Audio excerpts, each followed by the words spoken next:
per Desember meskipun sedikit masih akan ada tambahan lagi ya, sehingga mungkin bisa mencapai 2,4 juta ton. Kemudian dari sisi perluasan lahan juga ada peningkatan. Kalau saya lihat ini ada sekitar 20.000 hektar juga ada itu. Tahun ini bisa 447.000, mungkin nanti sampai selesai semuanya.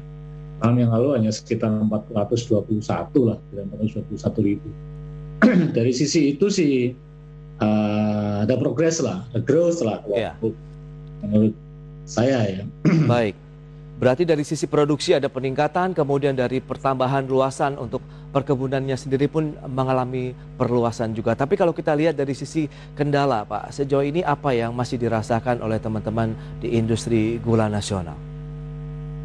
Iya, kalau dari kami sebagai asosiasi industri kan ya, kita kan produsen dari sisi industri ya, dari pabrik gula. Kita melihat bahwa memang produksi ini tercapai, ya luasan meningkat, yang berarti gap antara kebutuhan dan ketersediaan itu sudah semakin mengecil gitu. Mungkin nggak sampai 2025 bisa jadi itu kita sudah bisa mencapai swasembada gula konsumsi. Tapi beberapa anggota kami itu, terutama yang di Jawa Timur itu merasakan bahwa opportunity cost-nya itu sangat besar gitu ya. Artinya biaya untuk pengadaan bahan bakunya itu sangat besar, sehingga memang produksinya tercapai, tapi mungkin dari sisi financial-nya itu kita tidak proporsional, tidak proporsional naik juga seperti itu. Kira-kira dalam artian bisa mengurangi profit begitu ya? Ya, kalau bagi beberapa pabrik gula yang terutama yang di Jawa Timur itu karena harga tebu itu juga luar biasa gitu ya, berarti otomatis kan cost-nya naik gitu. Kira-kira begitu lah kendala yang dihadapi. Tapi sudah sejauh ini ada solusikah yang diberikan baik dari asosiasi maupun pemerintah sendiri? Karena berarti ini kan bahan baku, kemudian ini adalah proses awal pada saat penanaman tebunya sendiri begitu Pak Dwi? Ya, upaya-upaya ya terus kita lakukan ya. Tapi ini kan masalah yang terjadi kan sebetulnya ini masalah tebu itu di lapangan itu sudah ditradingkan gitu ya. Sudah ditradingkan. Jadi sudah diperdagangkan, sudah ditransaksikan gitu ya. Dan itu market yang meng-create price, meng-create value daripada tebu itu market. Padahal market tebu itu tidak murni berasal dari hitungan-hitungan biaya menanam tebu ya. Tidak murni biaya dari hitungan-hitungan berapa kos kita untuk sewa lahan, berapa kos untuk bibit, berapa kos untuk pengolahan tanah segala macam itu kan kalau bisa dihitung dari situ, itu berarti pasar yang murni seperti itu. Ini masalahnya sudah ada trading. 8.000 ton, kemudian ada Sumatera Selatan dan Sulawesi Selatan. Baik, kita akan lanjutkan kembali perbincangan bersama dengan Bapak Dwi Purnomo Putranto, Sekretaris Eksekutif dari Asosiasi Gula Indonesia. Baik, Pak Dwi, kita akan lanjutkan kembali, Pak. Oke. Ya, bicara mengenai bahwa gula ini juga menjadi bagian daripada komoditas pangan strategis nasional tadi yang sempat tertunda. Menurut Anda bagaimana? Apakah fokus perhatian pemerintah juga sudah mengarah ke sana dengan beragam kemudahan ataupun insentif yang diberikan ini Pak Dwi? Ya, yang jelas gula konsumsi ya, khusus gula konsumsi ini sudah masuk ke dalam 9 bahan pokok yang akan ditangani oleh Badan Pangan Nasional yang baru terbentuk kemarin, yang Kepres 66 2001 itu, 2021 itu. Jadi memang itu kan sudah menunjukkan perhatian pemerintah bahwa gula konsumsi itu sangat diperhatikan gitu ya. Kemudian yang kedua, masih apa namanya, perhatian pemerintah untuk berupaya meningkatkan produktivitas tebu rakyat, terutama itu juga dilakukan melalui berbagai program, misalnya mengenai pembibitan atau pembenihan gitu ya. Kemudian ada yang namanya rawat ratun, bongkar ratun dan sebagainya, itu juga masih dilakukan seperti itu. Kemudian ada berbagai macam program lah yang kira-kira untuk meningkatkan, terutama adalah fokusnya adalah meningkatkan produktivitas di tebu rakyat. Ya. Kira-kira upayanya ujungnya kan juga untuk mencukupi kebutuhan gula konsumsi ya, agar supaya ya semaksimal mungkin kemudian itu bisa dipenuhi dari produksi dalam negeri kan, tidak perlu impor. Ya, tadi sudah disampaikan dari sisi produksi tebu nasional di tahun 2021 ini diproyeksikan sekitar 2,4 juta ton. Menurut Anda bagaimana? Capaian ini apakah bisa terkejar ataupun bisa sesuai target, Pak Dwi? 2,4 saya kira bisa itu, karena ini cut off Oktober aja kan 2.350.000, berarti kurang 50.000 lagi itu dalam satu bulan itu November Desember itu mestinya ya masih ada beberapa pabrik yang giling itu akan bisa dicapai dengan melihat cut off Oktober sudah sebesar itu. Ya, provinsi penghasil tebunya memang masih terbesar di wilayah Jawa Timur, kemudian Lampung dan Jawa Tengah ya Pak ya. Ini apakah memang menjadi sentra andalan atau nanti ada upaya juga untuk memperluas lagi cakupan ataupun wilayah-wilayah produsen gula ataupun tebu tadi? Ya, nomor satu masih Jawa Timur. Upaya untuk perluasan segala macam ya, peningkatan produktivitas dan perluasan itu kira harus tetap dilakukan, karena itu ini untuk Jawa Timur aja sebagai barometer ya, itu hanya sekitar 65% itu. Oh, gitu. Baru 65% Pak? Iya, bukan baru, ya dulu-dulunya udah tercapai sekitar 90%, tapi karena tadi di awal saya bilang terjadi persaingan, pengadaan bahan baku segala macam, kemudian juga sempat minat petani itu turun dalam menanam tebu karena tidak kompetitif gitu ya. Akhirnya kan kita dulu mungkin 10 tahun yang lalu pernah mencapai luas lahan sampai 440.000 hektar, sekarang kemarin turun jadi sampai 420, hanya tahun ini aja yang bisa naik lagi menjadi 440. Ya, jadi itu nanti dalam rangka untuk, karena kita sudah membangun pabrik, sudah menyediakan pabrik yang kapasitasnya itu cukup besar, tetapi kalau untuk seluruh Indonesia ada 330-an ribu ton cane per day ya, 330.000 ton tebu per hari. Tetapi ya itu untuk Jawa Timur aja yang merupakan lumbung gula nasional itu tahun 2020 ya, tahun 2020 kemarin itu utility-nya ya sekitar 65%. Ya itu dia. Apalagi yang Jawa Tengah, Jawa Barat akan lebih rendah lagi karena mereka tebunya lebih sedikit. Gitu. Mungkin yang cukup tinggi adalah yang di Lampung misalnya. Oke. Tinggi. Baik, nah belum lebih kepada kendala karena keterbatasan pasokan berarti ya Pak, kalau kita bicara mengenai akhirnya utility-nya hanya sekitar 60 sampai dengan 65%. Apakah juga ini menjadi salah satu pertimbangan selanjutnya karena ada persaingan juga kah antara pabrik-pabrik gula begitu untuk mendapatkan bahan baku?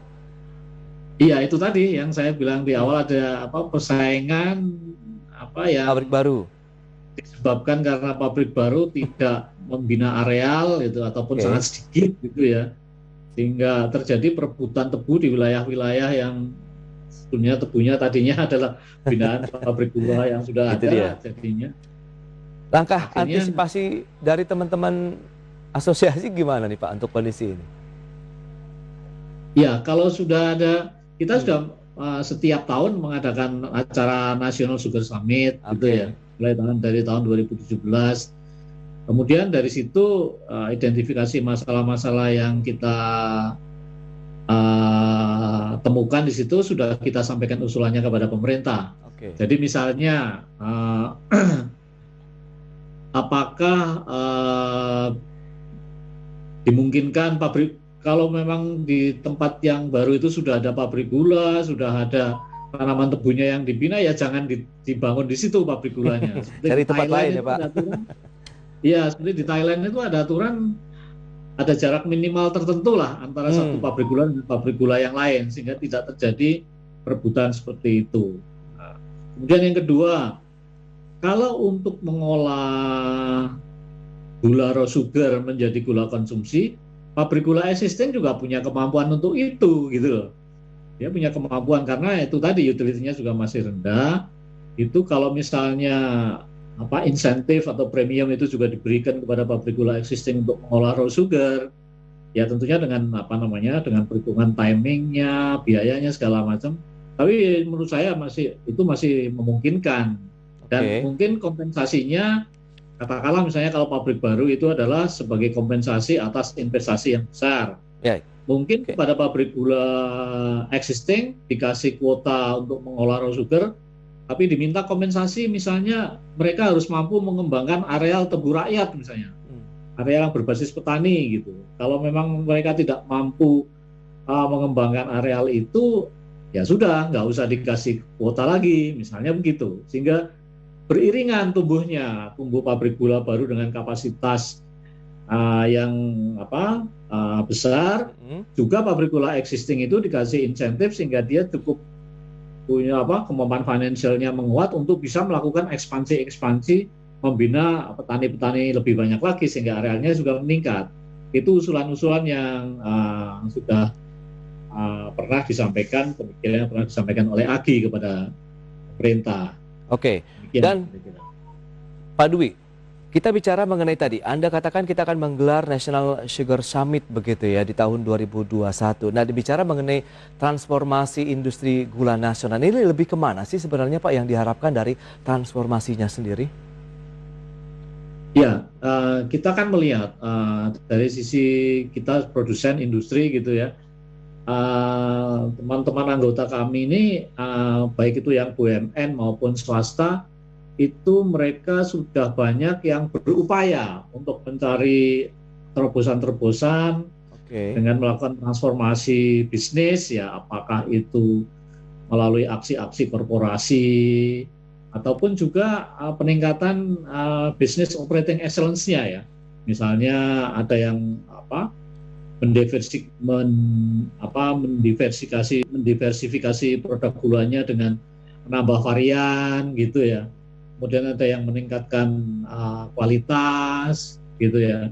Kemudian ada yang melakukan transformasi yang seperti kita lihat di BUMN itu kan mereka mengumpulkan industri gulanya itu dalam satu single entity ya supaya lebih bisa terjadi sinergi dan sebagainya. Kayak seperti aksi-aksi transformasi yang sifatnya aksi-aksi korporasi seperti itu juga dilakukan dalam rangka meningkatkan performance mereka tentunya, achievement mereka tentunya.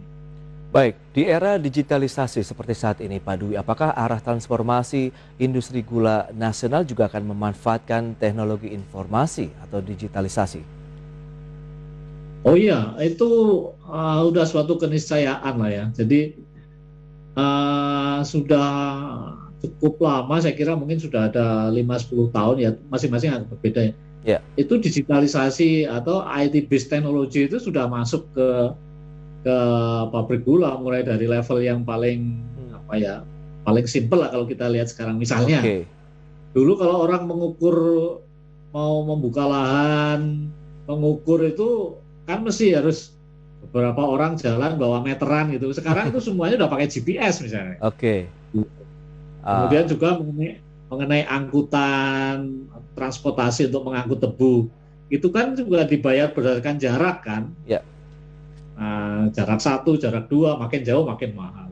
Itu kalau tidak ada sistem untuk mengontrol itu, kan pasti akan banyak terjadi manipulasi kan, jaraknya padahal dekat tapi dia bilang dari jauh. Tapi sekarang dengan bantuan IT, GPS, RFID segala macam itu sudah banyak membantu dan sudah banyak dilaksanakan. Begitu juga untuk services kepada petani misalnya. Itu semua kebun-kebun petani itu sudah dimasukkan dalam database dan mungkin mereka ada pabrik-pabrik gula yang sudah bikin aplikasi gitu ya untuk petani, artinya petani sudah bisa akses di internet, kebunnya dia itu luasnya berapa, jenis tanamannya apa, kemudian sudah diproses budidayanya sampai mana, sudah dipupuk 1 belum, pupuk 2 belum, total biayanya berapa. Demikian juga kalau nanti sudah dipanen. Oh, sudah panen hari ini 3 truk keluar, besok berapa gitu. Jadi itu semuanya services seperti itu sudah ada di pabrik gula itu, termasuk sampai gitu dia masuk ke timbangan, print out keluar, dia otomatis nanti akan proses sendiri sampai terjadi keluar DO itu sudah semuanya sudah IT semua itu. Wow, luar biasa berarti ya untuk penerapan pemanfaatan teknologi informasi di industri gula nasional. Tinggal kita melihat lebih jauh lagi ke depan, proses transformasi akan lebih baik di tahun depan tentunya, begitu ya Pak Dwi?